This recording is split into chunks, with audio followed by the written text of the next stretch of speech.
Hello everyone, we are currently 11 minutes and 40 seconds away from starting State of the Game 155. It is the 15th of April.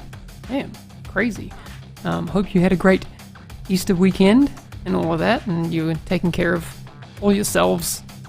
I'm feeling much better, so thanks for all the kind words. I'm just going to bring in Chris and Nikki to see if we can hear them. Hey guys. Hello, I'm also glad that you're feeling better. Yeah, it was a weird week last week. Nikki is silent, he doesn't speak. Yeah, no, I'm also here.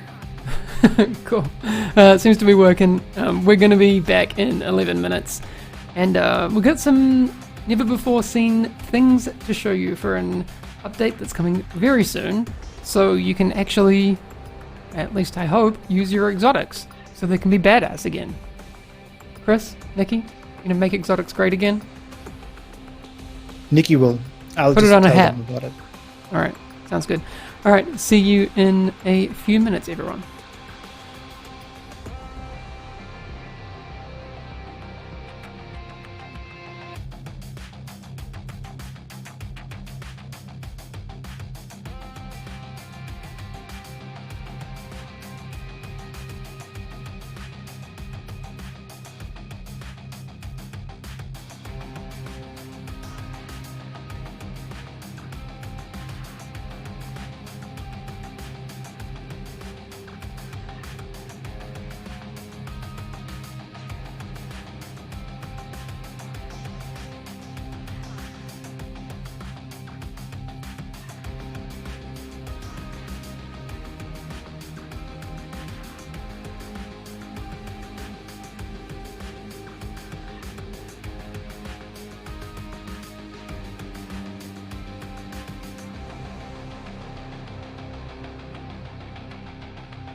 Hello, everyone, and welcome to State of the Game number 155. That's crazy. It's the 15th of April. My name is Hamish, and we're going to be doing one of these from home streams again. I'm feeling much better than last week, so I'm glad to be able to come back and make sure that we get as many bits of news out to you as absolutely possible. So thanks for coming by.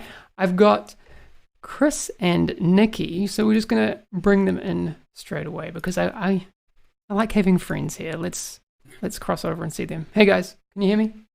Yes. Loud and Hello. clear. Cool. So in terms of priority alerts, there's some big things that you need to know straight off the bat. TU9 is coming real soon. Chris, give us a date. Yeah, so it's April 21st. Next week, Tuesday, is the release date. During the normal, usual maintenance window, we're planning to deploy that. And yeah, patch notes, we're working on them. I'm working on them right now. Will hopefully be available on Monday already. So keep an eye out on our official channels. We want to give you a little bit of a heads up. Obviously, there's some balance changes coming in and stuff like that. Just to have something to read. And they're, from what I can tell, quite extensive as well in terms of bug fixes. So definitely going to give them to you as early as we can. Yeah, cool. No, I mean, that's big information. I already see some people in chat saying, oh, that's sooner than I expected. Yeah, that's pretty quick. What's TU9? Yeah, so Chris, let's jump into that nice and quickly. We're going to have Nikki, and it's nice to have you here, Nikki, but we're going to be chatting to Nikki really soon about what's happening with exotics, and there's a new feature that he's been working on that we're going to show you for the very first time today. But Chris, can you give us a rundown of some of the fixes that are going to be included in TU9? There's obviously some balancing stuff as well, and there'll be more details on that on Monday. But can you give us a little bit of a taste? Yeah, absolutely. So Title Update 9 is a patch that is a client patch. It will have to be downloaded from your platform when it's live on Tuesday. This is also special because we don't do client patches as often as we do server-side patches. The difference is, for example, in these client patches, we can also make UI changes. So any text changes, any things that, like, for example, some of the exotics will have changes to their functionality. To explain them properly, they have to be shown in the UI, they have to be localized and all that stuff. The text, so therefore, this is a special update because of that. Additionally, we talked about some of the things that are going in. I'm just going to look at my notes here over to not miss anything. But basically, it will have some balance passes on exotics. That's what we talked about, I think, 3 weeks ago now. They're also publicly available on the forums. We'll have some more changes that we'll add to the patch notes, obviously, once I have everything ready and publish them. But we wanted to talk some hard hitters, some bug fixes that have been very important to the community. So one of them is we finally are able to fix the Angel of Mercy contaminated area. That was something that players couldn't do because basically the entrance was blocked, and this is why it's important. We lost Nikki. This is a problem. All right. He's going back. When we lose Nikki, everything goes wrong. It's all right. He'll be back soon. Yeah, so the Angel of Mercy contaminated area is one of those things that we only can fix with a client patch because we actually have to touch data, and therefore it's not possible to just do during normal maintenance where we do server fixes, for example. All right, Nikki's alive. There he is. Nikki is back. And then I know that's something that has been tagged to me a couple of times, that the Nemesis doesn't trigger the focus talent, for example. That's also going to be fixed for that specifically. And then we talked about this 2 weeks ago, that focus doesn't, or that focus triggers when you use the Crusader shield, but you don't scope in. So that's also going to be changed. You'll actually just be able to scope in with a shield. So that functionality is finally there then as well. Okay, I'm assuming that happens for all levels of Zoom. We were chatting about this before the stream. Actually, we talked about this a few weeks ago when Bruce was on. And not necessarily that it was, I think Bruce said it was unintended, but it's not, it's just kind of one of those overlooked, undesigned things. And it just ended up being crazy powerful, especially with that classic M1A. I'm interested to see if there's any balance changes in the patch notes for that on Monday. Oh yeah, I think it's also like, I know that many people think it's very, very powerful, and I agree with that. Oh, it is. But for me, it was actually also annoying because I couldn't zoom in, and I actually like playing like a sniper kind of thing with the rifle and that scope. So the functionality will be there. That's great as well. Cool. While we're waiting for Nikki, I'm just going to continue down the list. I know that the PS4 trophy for the Thieves' Den is something that people were talking about a lot because you basically need that trophy to have all the trophies finished. We are finally able to replace that. It's been a long time. It took a long time to get this sorted. Again, because it needs not only changes on our side, but also fixing the trophy and changing trophy tags, localization, all that stuff. So I'm sorry that it took so long, but that will be replaced. Currently, from what I understand, it is just going to be that you have to enter the Dark Zone. So it should be quite straightforward and still Dark Zone themed, even though it's not the Thieves' Den, but that's also going to be fixed. Additionally, we also have some more things for gear sets. For example, the poker face of Aces on 8s not working properly. That's going to be in there. And then one thing that I want to point out, because again, it's exactly why we need these client fixes. The Booster Hive description has been wrong since the launch of the expansion. There was an oversight on the text update. So now it will correctly state that it delivers a stimulant that is increasing weapon damage and handling, because currently it just still says it delivers speed, which it doesn't do. Okay. Yeah, and other than that, we talked about this a little bit again 2 weeks ago.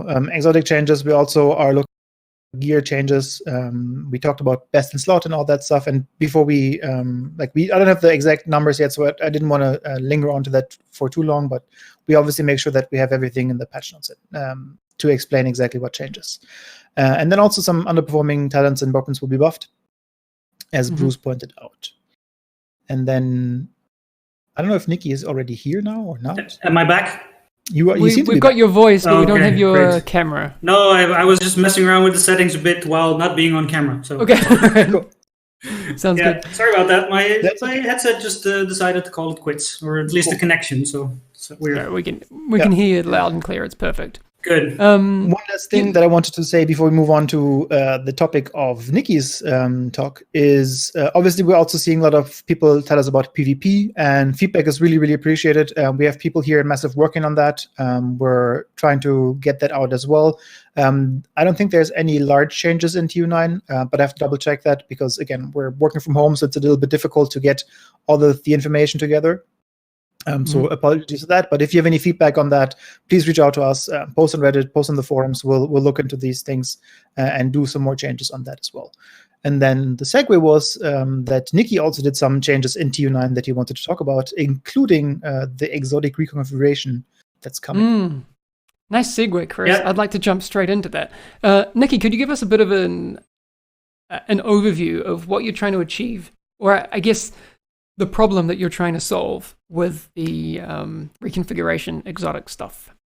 Yeah, let me give you a bit of background on the intention of exotics in general and how they are implemented in the loot system.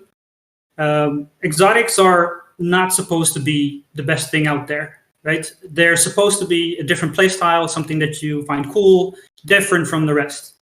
Okay. So that kind of means that if you find them, even though they are rare, they're not supposed to be like immediately god rolled, because that automatically makes them the thing to use just because they have the highest rolls.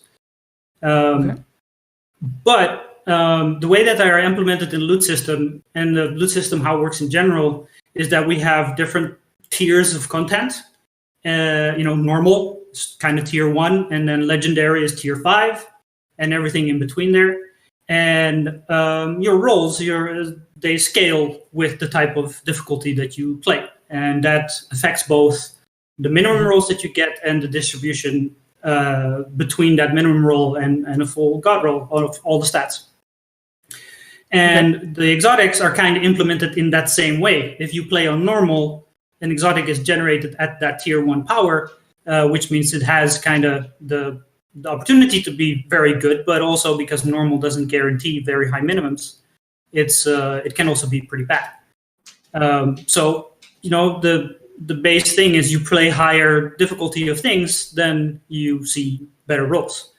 Okay. However, we do realize that they're very rare, so it takes a long time to even get your hands on them, and also they're excluded from recalibration. So as soon as you get them, there's nothing that you can do to them to actually invest if you do like that playstyle, and you don't just do it for the for the max rolls, but because you actually find it fun to use. Before I get to the reconfiguring, I just want to say that with the U9, we've done a change to make sure that when you do find an exotic, it will always be of the highest tier.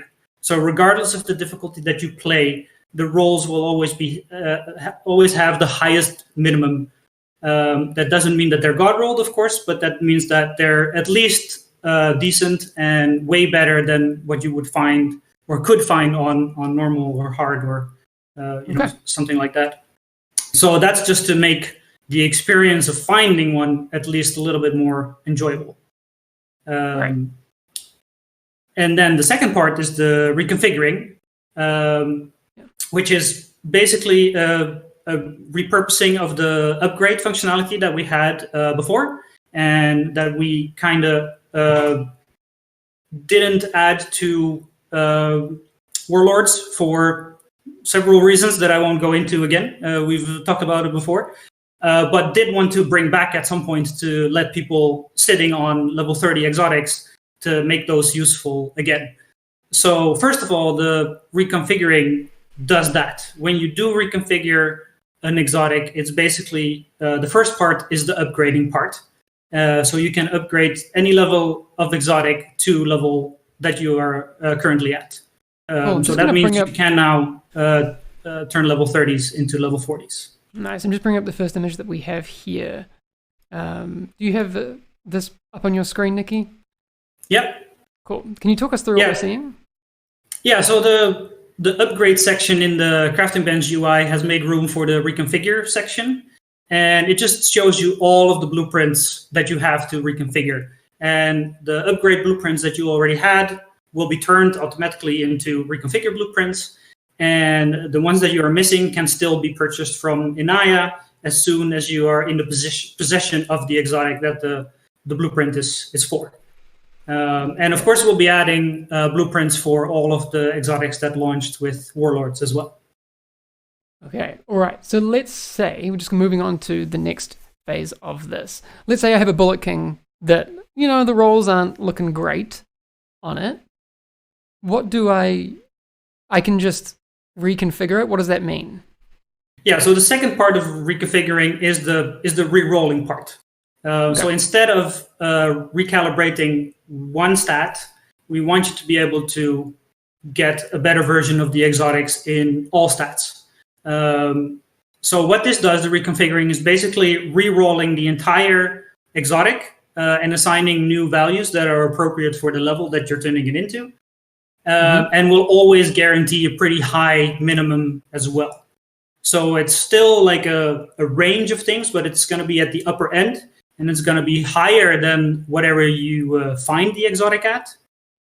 But of course, there's also a risk to it that if you have a pretty decent exotic, then the re-rolling can turn it into something completely worse, or one stat that is lower than what you wanted it to be. But that's basically what it does. Create a new version of your exotic at your level with a minimum overall power. All right, cool. So I've just pulled up the next image, which shows clearly that you have better rolls. I think it's probably worth going through a few edge cases about how this will work. The first question I had was, what happens to, you have to consume some exotic components. Actually, if I bring up that first image, you can see all of the requirements on there. There's obviously some exotic components, so all of those pestilences that you have burning a hole in your stash, you can eat those up, make some exotic components, and then re-roll. Obviously, it seems like you don't really want to be in a situation where you have something that's like 80% of the way there in terms of God rolls, and then you reconfigure it, and then you, maybe get unlucky and something ends up being bad. So I would imagine that a lot of people end up in a situation where they have two, let's say I have two Bullet Kings, right? And I want to get the best possible one. I'm always going to reconfigure the one with the lowest possible rolls, so I'm not eating my highest potential one. And I imagine I'm going to have like a leapfrogging thing that people end up doing. Is that that sounds like fair to say? Pretty solid strategy. Yeah. Cool. I mean, but yeah, what you were saying about the exotic components, that's of course what it still uses. So we didn't really change any of the cost compared to how upgrading worked. We did change the deconstruction value of an exotic so that it matches the cost of a reconfiguration. So basically, when you find an exotic and it's not what you want, or it doesn't have good rolls, then you can deconstruct it, and that gives you the opportunity to upgrade or to reconfigure one of your other exotics. So I'm seeing a bunch of questions. Someone's asking, that's really not that great. What about level 40 exotics? So can you talk about how it works with your level 40 exotics? I mean, that was pretty clear to me. How does it work upgrading something from level 30 to 40? So basically, the step of upgrading something from level 30 to 40 is just skipped if you already have a level 40. It's just the secondary parts to what is now this feature, but it was the major feature of the upgrading before, but now is just an extra step that happens when you try to reconfigure an exotic. So you can do it with a level 30, it will become a level 40 with good rolls. You can do it with a level 40, and the rolls will change compared to what that level 40 was before. Yeah, because if you see in the image before, I think it says in the score, like 250 plus or something. Yeah, 250 plus. So you'll be... Which is basically any exotic, because they don't really drop lower than that. Yeah, exactly. The other question that I saw from It's Just Hop was, can you reconfigure the same exotic twice? Yeah, for sure. That's kind of the whole thing, where you can keep retrying to get a better version of the exotics that you already have. Yeah. Here's another good question, actually. What if I have a god rolled level 30 exotic? It's not going to retain that god roll, correct? No, the exotic that you use to reconfigure doesn't retain any of its information. It basically creates a new exotic for you for the blueprint that you're using. But also the stats for a level 40 item are just higher than a level 30. So eventually you'll want those rolls to be higher in general, and then they won't be the value of the god rolled 30, but they can end up higher. Cool. Someone's asking, is it like the recalibration station? Not really, because it's not the same. All right. No, the recalibration station only allows you to override basically one attribute of an item. Yeah. And the exotics don't really fit into that mold, because they're excluded from recalibration because they are supposed to be they're static, right? Like all of the attributes and the talents are predefined. And recalibration lets you override one of those things into another thing. So that's why they, both from a design point of view and from a technical point of view, didn't really fit into that. And we wanted you to be able to get a better overall version instead of being limited to just one stat. So it is more random, but it has the possibility for better results. Cool. All right. Is there anything else we're missing, Nikki? Seems pretty straightforward. I've seen some question in the chat about the level 1 exotics. I don't know if you can talk about them, how they will work, because I know that there's currently also a little bit of confusion around if you have a level 30 Lullaby, for example, you want to change it, right. It doesn't get upgraded. It actually goes to level 30, or stays at level 30, because there's no upgrade right now. Yes. Can you talk about the level 1s and also the level 30s once Q9 is out? Yeah, I think the level 1s are pre-order bonuses. So they are excluded from this system because they do require one that you actually found in the game instead of got from a purchase you made. Okay. But regarding the conversion, that limitation of only going to level 30 is now also gone. So doing a conversion from a Sweet Dreams into a Lullaby actually makes it a level 40 Lullaby. And the same for Ruthless and Merciless. But of course, they still have their own reconfigure blueprints as well. So after the conversion, you can still use their specific reconfigure blueprints to re-roll the specific one. Okay, cool. Thanks very much. If we see any more questions about this, we'll throw them at Nikki. But we have another topic to move on to. Chris, one question that so like, does it also work for exotic gear? I think that's just like all exotic items. It's not just limited to weapons, I assume, right? Yeah. It works for all of the exotic weapons and gear, including the crafted exotics. Actually, when you now craft, or you could already use the crafted exotic blueprints to get level 40 exotics, but their reconfigured blueprints will now also allow you to reroll those. Perfect. All right. Someone's just asking, can you reroll exotics to god rolls? That's the whole. That's the whole point. Hopefully, you can. Yeah. Yeah. Oh yeah. Maybe like one thing to clarify here is that there's no real weighting in the rerolling. So the chance for a minimum rolled version is as big as a god rolled version. There's no magic going on in between to push you towards the middle or towards the end. It's like this is the range, and the chances for every possible outcome are the same. All right, good to know. I think it's good to be clear on that, so people understand. And that's why I think the leapfrogging thing's gonna be the way forward, unless you have like, all of the faith in the world, and you're like, I'm just gonna do it, see what happens, or unless your one's already rolled trashed. I mean, I did see a question in chat now, like, is it possible to lose a god roll when you reconfigure? That is indeed possible. Like, if you have one attribute that is maxed out, you really have to decide whether you want to reroll and try to get those other ones higher up as well, or whether you keep that one and try to invest in another version of the exotic to try and leapfrog it, like you were saying. Cool. All right. Sorry, that was my Microsoft Teams going off. Some notifications in chat. You can blame Oliver. Oliver, if you're in chat. He's probably also in Twitch chat. So. Okay. Chris, can you give us an update on where the seasons are at right now? Yes. So we're still in season 1. If you have missed that, Shadowtide is still ongoing. We're currently in the second week of Northeast League. We would have told you last week, if we had State of the Game, that we changed the UI to be a little bit more clear when the league week changes. So between week 1 and week 2, you have overall the chance to get to level 60. You can do it in 1 week, or you can do it in 2 weeks. And the UI should be much clearer now and tell you exactly what you can get. Again, if you haven't looked at it, you can get 10 rewards for participating, and also a unique backpack trophy from the hyenas this time, I think, if I'm not mistaken. And then one thing that, as we talk about exotics, there's also an exotic cache. So you have a chance to get more exotics from that.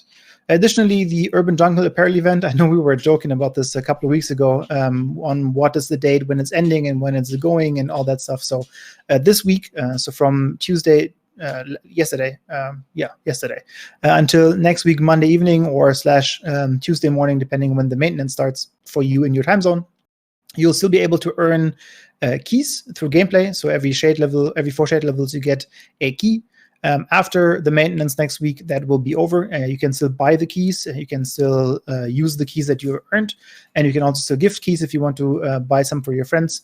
But then the week afterwards, so on the 28th, the event is closing, and then you can't earn anything anymore from the event itself, or can't use any of the gifting options. That being said, we will post the event, put the apparel for the Urban Jungle also into the store, so you can then buy items directly if you want to rather do that instead of using the apparel caches right now. And then next week, we also, when Title Update 9 is arriving, there's also a new Manhunt target.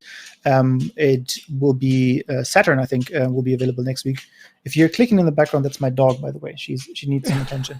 I was like, what is that? She's here.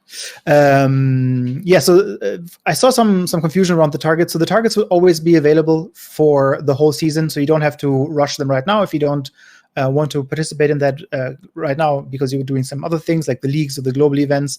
You can wait until the season ends or close to the season ending, because when all targets are available, you can just do them in one go and then do the prime target as well. That will give you the EMP sticky. So there's no need to do this in this specific week.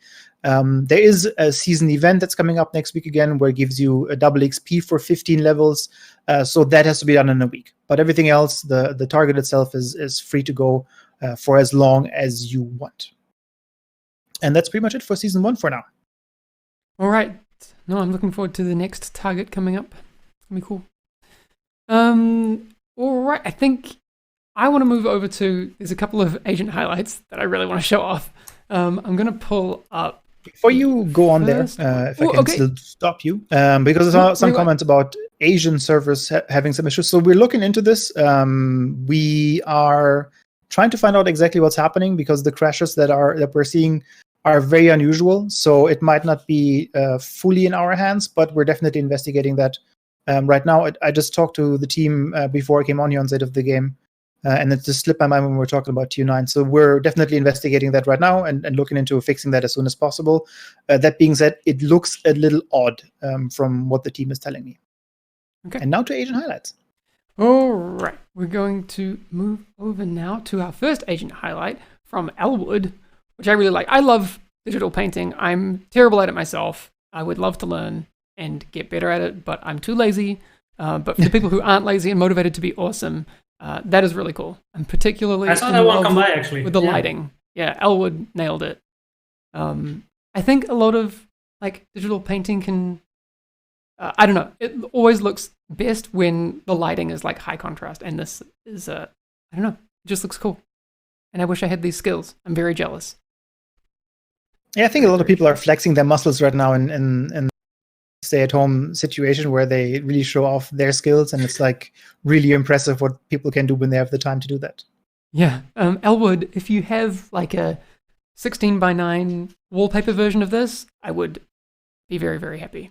So, and also if you want to go over to C_Elwood on Twitter and throw a follow that way, you would be a very smart person. Likewise, if you went over to Wild Max's Twitter and you got the quality Animal Crossing content, the JTF and the shade flag, super cool. Max, Base of you're, operations. Yes. yeah, that's awesome. I Not love quite the White House, but still. Yeah. Yeah. Also, Max is the guy you want in your Twitter feed when things like COVID are in the world, because Max knows everything. It's literally his job. So, personal thank you to Max for being awesome. But that's very cool. I haven't actually touched Animal Crossing yet. My girlfriend's playing the crap out of it. Chris, have you jumped in? Nikki, playing Animal Crossing? No. I No? do not own a Switch. No, honestly. I do own a Switch, but I was not that interested. I was playing Doom and then now Final Fantasy VII Remake, so lots of things happening. But yeah, Animal Crossing, not quite my game. But I love all of the things that people are doing with the transmogrification, or like the flags and all that stuff. It's really, really cool how much people bring in like their love from other games into the Animal Crossing. I think that's fantastic. Yeah, I've seen a bunch of people doing like the agent hat, and I've seen like the hoodie and all sorts. Really cool. All right. That's going to be pretty much all for today. If you missed the fact that Chris owns a bear, he's probably going to show you in a second. The gigantic bear that, oh my God. Very cool. Hi. All right. Best content. She just wouldn't stop walking around here because she wanted a treat. Yeah, fair enough. Me too. So if you missed the news as well, like next Tuesday, April 21st, TU9 is dropping in the morning during the usual maintenance time. There'll be full patch notes on Monday, Chris promised, so I'm excited about those. Thank you. No pressure. You also, if you want to find out more about the exotic reconfiguration, we showed a bunch of stuff about 15 minutes ago, so you may want to just jump in the VOD and rewind that. But that's going to be all. Definitely stay tuned. I know a lot of people are asking for what's coming in TU9.